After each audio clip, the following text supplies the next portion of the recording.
So Roosevelt randomly takes the rank of colonel. He's not a colonel. He's a civilian who's going to be riding a horse into battle. And they attack San Juan Hill in Cuba. So they land. I want to tell you a story about a movie, a Hollywood movie. Hollywood movies are so amazing sometimes.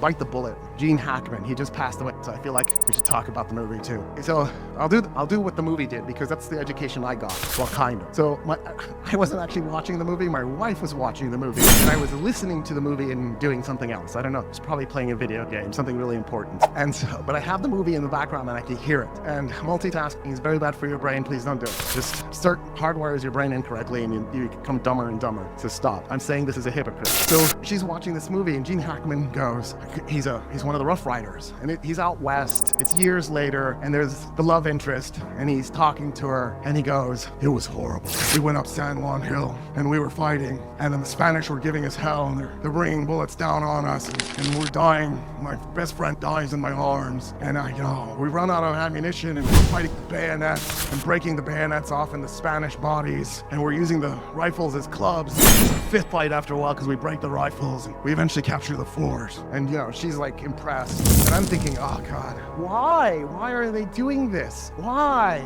And then Gene Hackman goes, it's not true. That's all a lie. And I went, wait, what? Hollywood's gonna tell the truth? Hollywood's gonna tell what actually happened? This is amazing. This film must be from like the 60s or the 70s before Hollywood decided to start lying all over again in the 80s during the Reagan administration. And he goes, this is what really happened. And now I'm on edge. Like, how are they gonna tell the story? He goes, we get to the hill and there's like two Spaniards on top and they see us and they throw down their rifles and they run off the backside of the hill. We get up to the top of the hill, we plant the US flag in the hill. And then one of the guys walks over to Roosevelt with a map. He goes, Colonel, I don't think this is San Juan Hill. I think we captured the wrong hill. So that they're like looking around trying to figure out where they are, looking for landmarks. And off in the distance, they can see a hill with a fort on it with a Spanish flag flying from the fort. And they go, I think it's that hill. So they run because they're on foot, right? Run down the backside of the hill. They run up the hill. There's a few Spaniards in the fort. They take a couple of pot shots at them, throw down their rifles, run out the back, capture the fort. So everybody's confused. What do we do now? So the journalists are like, oh no, this is not how this happened.